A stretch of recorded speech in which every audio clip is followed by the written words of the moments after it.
Good morning. Today is Monday the 11th of April 2011. Conducting the interview 11 a.m. For the benefit of the tape, would you give your name please and which yard you lived in? I lived in 2 Boss's Yard. And what's your full name please? Reginald Andrew Croxall.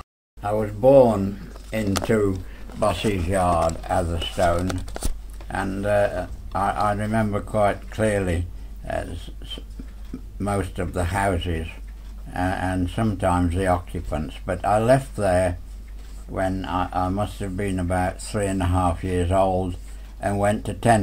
The exit of the yard came straight onto Long Street, and apparently, according to my mother, I was a devil for running down the yard and straight underneath the railway horses when they were delivering with the drays, and she said quite a number of times I went underneath the great big stallions that they had delivering from the railway. Yeah, I'd forgotten that, Anne, till you mentioned it. She used to talk about that. For the benefit of the tape, Anne is Mr. Croxall's daughter, who's also present. So far as I remember, there were 4 houses in the yard. We lived at number 2, and at the bottom of the yard was a cobbler's, a shoe mender. He was able to go from his little cottage into his shop and lock the door behind him so his wife couldn't get in, and sometimes he would get his beer jug out and go across to the clock, which in those days was called going on the scut. And probably later on during the day he'd go across there sideways with his jug. But his wife couldn't get in to stop him, and sometimes he would stop all day or 2 days on the scut. But going up the yard next door to us was a family called Eastow, Mr. and Mrs. Eastow, who I called Granny and Grandad Eastow, but he became very, very ill, I remember, and couldn't do his work, and I can't remember now what happened to him. But farther up the yard was a Mr. and Mrs. Lloyd, and their son Joe and daughter, now what's the daughter's name? Lil, the daughter's name. And I don't think my mother and Mrs. Lloyd got on very well, because she once cut down her washing, my mother's washing that is, after she'd done it, and let it trail in the dust, and she had to do it again. I remember that quite clearly, but as I say, I didn't stay in the yard long. The toilets were right at the top of the yard, and I remember a big wall faced our house. The house was very, very cosy and comfortable. It had 1 bedroom and a landing bedroom, in which my elder brother Walter slept. My younger brother wasn't born then. He was born in 26 Tenter Street later on. He was 6 years younger than me, so when he was born I must have been about 9.5 or 9. But I played in and around at Tenter Street, coming through Collins Yard and what was the name of the other yard next to Collins Yard? I can't think of the name now. Never mind, it'll come to me in a minute. And I used to play up and down those yards, which were pretty filthy and very overcrowded, I remember. But Tenter Street was a much different sort of place. It was an open street with decent sized houses with bedrooms and an attic. But so far as Boss's Yard is concerned, as I say, I left when I was about 3.5. I clearly remember standing at the bottom with my mother when my father was on the night shift. He was a miner, and the miners used to come down Long Street in droves right across the street. There wasn't any traffic much then, and he would wait until his friends all came opposite to the yard, and then he would cross over and join them, and off to work he would go. They were walking to the Paddy Engine, which was along the road towards Grendon, and they would catch the Paddy Engine to go down the pit for the evening shift. But there were hordes of miners used to come down the road then.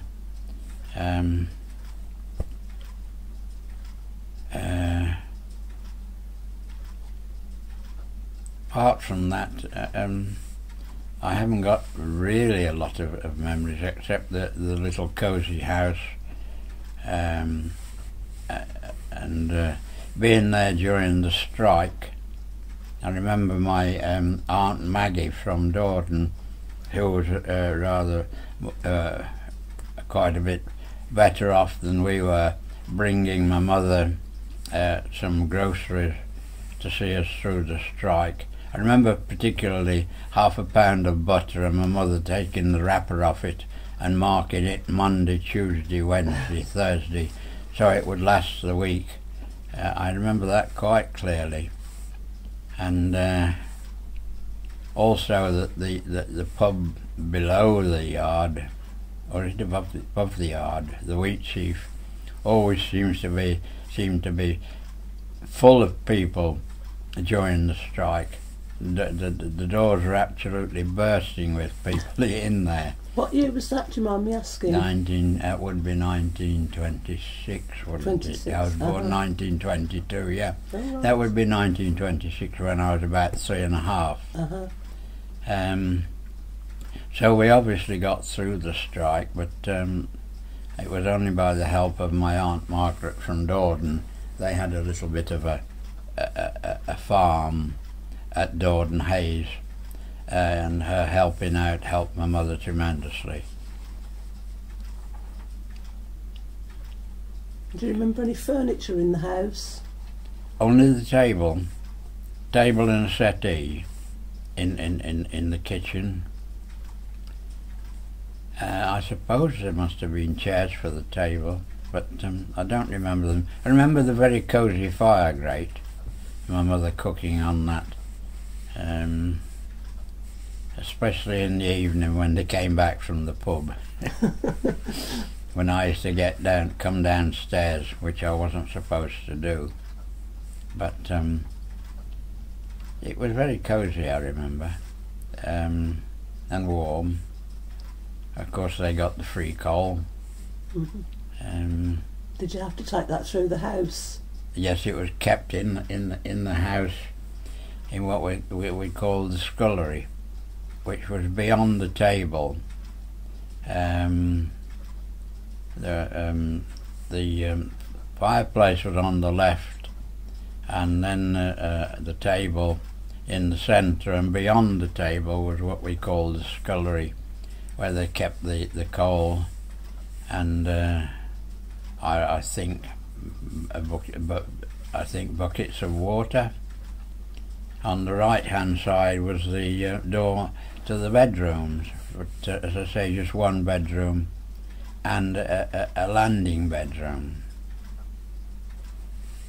I know my mother and father were delighted when they got the house. They thought she once said to me, they thought they were in heaven when they got the key to this little house.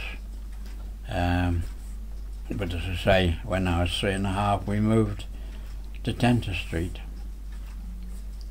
Smashing. Do you remember the wash house? Was there a wash house in the yard? Yes, there was a wash house at the top of the yard, which they took it in turns to use. I don't know where the bad blood came from my mother and Mrs. Lloyd, but they didn't get on anyway. But I used to wander up to Mrs. Lloyd's because I was just a child and didn't know. And sometimes she'd send me away with a flea in my ear. Sneaped was the Atherstone word for it, sneaped. And my mother would know that I'd been sneaped, as she called it. and try and make me feel better. But there were other Atherstone expressions then, and steeped was one of them. What did that mean exactly? Being sort of affronted, what would you say? Your feelings hurt. Oh, right. Yeah. Another one, another old Atherstone saying I remember was, if they were talking about food which they didn't think much of, they would call it rommel. Rommel. Rommel. This is rommel. I've never heard that word used for 60, 70 years, I bet, but I remember my father using it quite often. Yeah. Do you remember the toilets in the yard? Did you share? How many people did you share with? Shared at the top. They were at the top of the yard again. Yeah. And how many were there? Do you remember? I think there were two. I can't remember more than two. But as I say, I was very, very young. I clearly remember being at the bottom of the yard, watching the miners walking down the street to go to the pits. All in lines across the road, you know, because there wasn't any traffic. Do you remember the ball game at all? Do you have any memories of the ball game? Not at that age. No, or later on, do you have any memories? Oh, I remember the ball game later on, yeah. Just the rough and tumble of it. Didn't take part in it, wasn't big enough. I remember falling during the ball game, and a miner's boot coming by my head to hit on the curb next to my head. So that was a lucky escape. I remember the crack of the miner's boot hitting the curb where I'd fallen. But that's about all I remember about being in the ball game. It was a rough, very rough in those days.